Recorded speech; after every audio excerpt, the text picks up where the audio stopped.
Can you eat too much protein?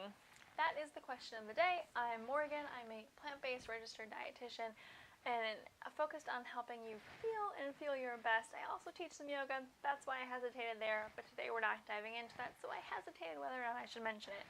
But regardless, today what we're talking about is protein. And the protein debate, will it ever end? Probably not.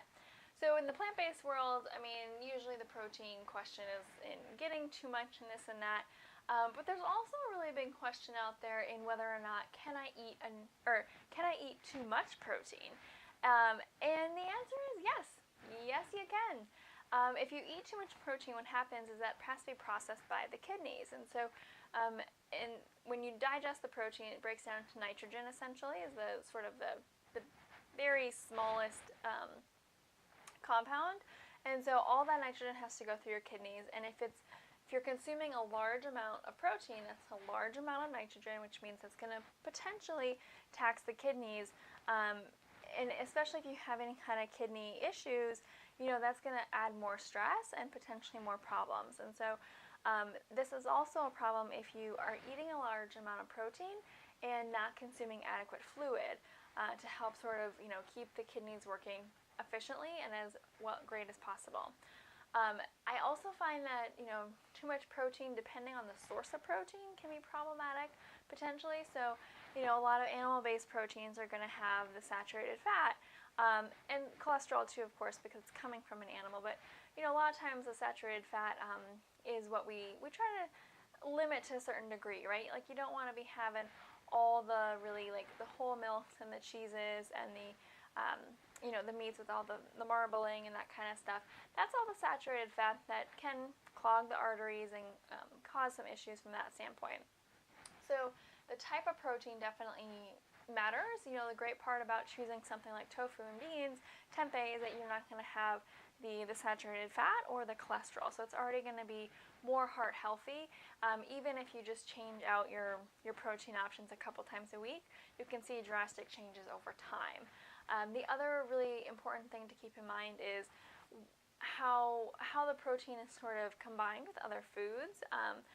For example, if you're eating and how much you're taking in at one time is a really big thing. So I work with a lot of runners and athletes, and sometimes I'll see them, consuming a protein shake with 30, even sometimes I've seen 50 grams of protein consumed at one time, and your body just can't absorb all of that at once. And so if you, for some reason, felt like you needed a lot more protein than normal, even though, America eats 3 times the amount of protein that most other countries do, so I think for the most part we're pretty good there. But if, again, there's no convincing you that you need more protein, definitely space it out. Like having 30 grams of protein at one meal is not going to be as easy to digest, absorb, and utilize compared to if you spread that out over a few hours. So, in the protein smoothie example, you have maybe half of a scoop, and then a couple hours later you have another half a scoop.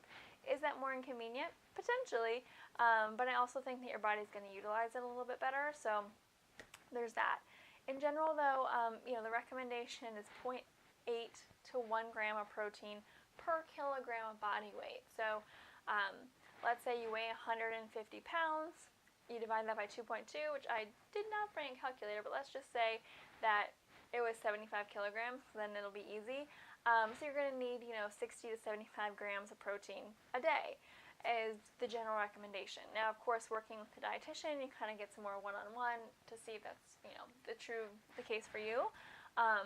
But, most of us get that very easily. And so can you eat too much protein? Definitely. And over time, that's going to damage the kidneys.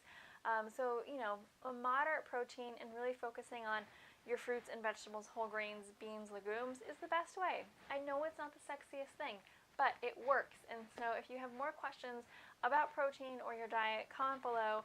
I would love to try and help you out. And until next time, keep it kind. Subscribe to catch a new video every week. See ya.